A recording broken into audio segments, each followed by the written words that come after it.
Se a gente pensar no Monteiro Lobato, autor, né, a sua obra, ele fica muito para nós, para a grande massa.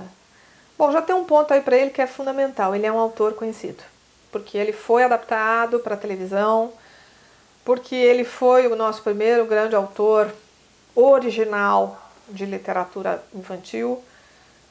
Ele foi lido por muitas pessoas e ele foi depois assistido por muitas crianças, né? A sua obra adaptada foi assistida por muitas gerações. Então ele tem uma importância fundamental nesse sentido.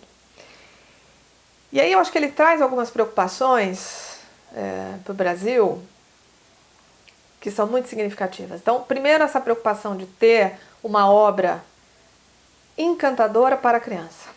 Acho que aí ele realmente, assim, ele é um desses autores que começa a entender que os públicos são diferentes e que, portanto, não existe uma universalidade, né?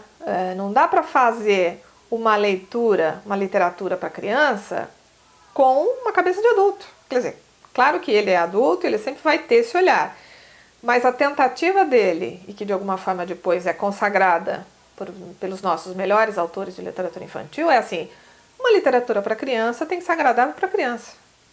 E isso é importante. Então ele vai dar uma extrema importância, porque ele vai dizer assim: a cultura, a leitura e a escrita são fundamentais para a cidadania.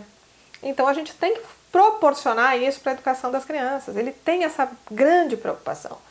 Então ele vai ser um autor que vai traduzir, por exemplo, adaptar contos clássicos, né, os 12 Trabalhos de Hércules. Quer dizer, ele tem esse trabalho, que é muito rico, literatura infantil, e ele tem também o trabalho autoral dele, e a obra do Sítio, nesse sentido, é uma obra fundamental. Algumas pessoas discutem, talvez critiquem, dizendo assim que o Monteiro Lobato, por ser uma obra para criança, talvez ele precisasse ter um pouco de discussão de valor, um pouco mais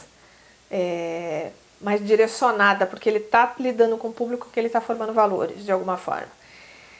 Mas essa não é uma questão para o Monteiro Lobato, não.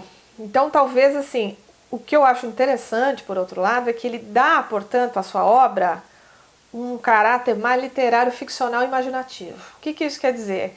Ele está menos preocupado em construir valores por meio de uma boa ficção do que em criar uma boa ficção para crianças, independentemente desse valor que se deve passar. Quando eu digo valor, é dizer o quê? Olha, no fundo essa obra está querendo discutir de forma literária a questão do preconceito, está querendo discutir a questão,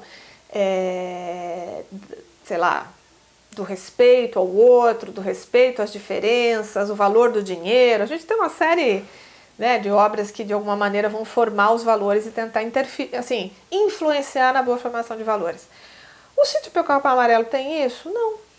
O Sítio do Pica-Pau Amarelo é uma grande ficção que mexe com esse imaginário, ele muito conhecedor, muito sábio do fantástico, né, das personagens assim, do Saci. Então ele vai trazer toda uma tradição de folclore brasileira, colocar nas suas histórias e misturar com as personagens humanas e protagonizar com duas crianças, né, para a gente pensar no Pedrinho e na Narizinho, que são duas crianças. Então, assim, nada mais interessante para uma criança do que ter um protagonista criança, né? Quer dizer, se eu quero escrever uma história para criança, o meu protagonista vai ter 40 anos? Não faz muito sentido. Quer dizer, tem que ser uma criança. E além disso, colocar como dois, talvez, maiores protagonistas ainda, uma boneca de pano e um sabugo que fala. Quer dizer, genial. Então ele coloca personagens que vão dialogar muito com o imaginário da criança. São crianças ou são seres para os quais uma mentalidade infantil, né, relaciona muito bem, desperta muito essa fantasia, coloca essas crianças brincando no espaço, isso é fantástico, né? Esse sítio, esse espaço do sítio recebe, é curioso assim como assim, naquele dia chega de repente uma figura, né, que está vindo de algum lugar. Essa figura pode ser uma figura humana, pode ser uma figura estranha de alguma maneira, meio misturada, que vem ali, vive uma sequência de episódios, né, de situações com aquelas crianças. Aí ele também tem os reinos imaginários, é o reino das águas claras. Então ele tem uma sabedoria e ele consolida essa sabedoria dele na literatura, em língua portuguesa para crianças, que é fundamental, né? Acho até talvez que a gente ainda precise, no Brasil, de um Monteiro Lobato para jovem. Quando eu digo jovem, é aquele leitor que já está ali nos, sei lá, dos 15 anos para cima, que ainda não vai também talvez se interessar por um protagonista de 40 anos, porque ele tem 15, né? Ou tem 20, enfim. Mas que então uma literatura que de alguma maneira procure ser literária, ser bem feita, ser ficcional, trabalhar com os gêneros da ficção super bem, mas se preocupar com o autor, né? Com o leitor jovem, né? Que é o caso muito bem solucionado de um Harry Potter.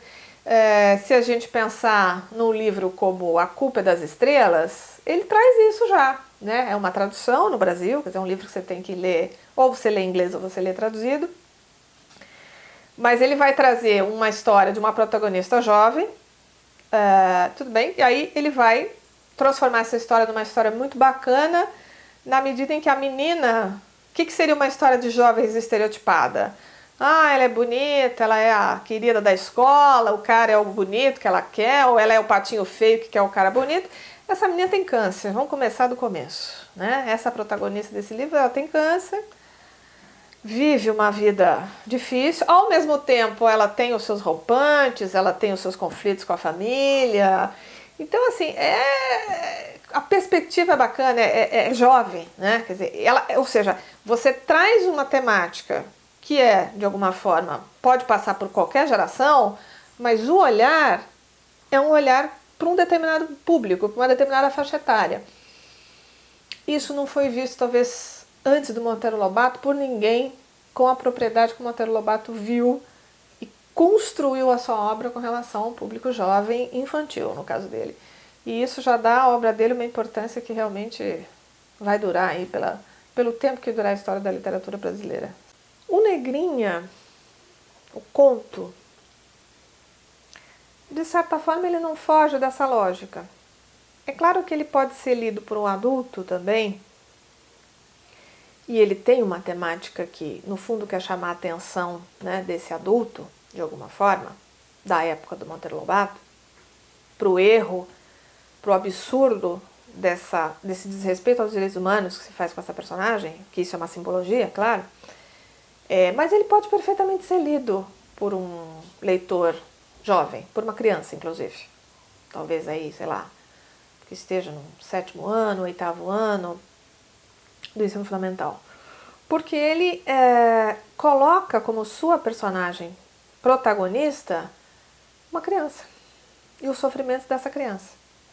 Então, ao colocar, né, o sofrimento na perspectiva infantil, ele aproxima do público infantil, de alguma forma. Claro que o tema é pesado, a forma de escrever não tem nada desse imaginário que a obra dele de literatura infantil mais consagrada tem, mas o jeito de falar é um texto que você compreende, assim, a linguagem, e tem como sua personagem central uma criança. E o seu sofrimento, qual é o sofrimento dela? A boneca, o brinquedo, né? O castigo, quer dizer, ela ser castigada e numa era em que você não tem mais a escravidão, mas como ela é criança, né, aquilo de alguma maneira ainda é tido como aceitável, né? O castigo físico, porque essa vai ser uma discussão posterior. Quer dizer, o Estatuto da Criança e do Adolescente é muito mais recente, então a gente ainda tem ali naquele período uma possibilidade de violência doméstica com a criança que vai extrapolar a questão da escravidão, né? Então isso tudo que é discutido dentro de uma experiência de vida que é infantil. Então nesse sentido a Negrinha também está dentro desse contexto de se escrever uma obra em que a criança seja a protagonista e que portanto aquilo possa ser lido por uma criança também e fazer sentido.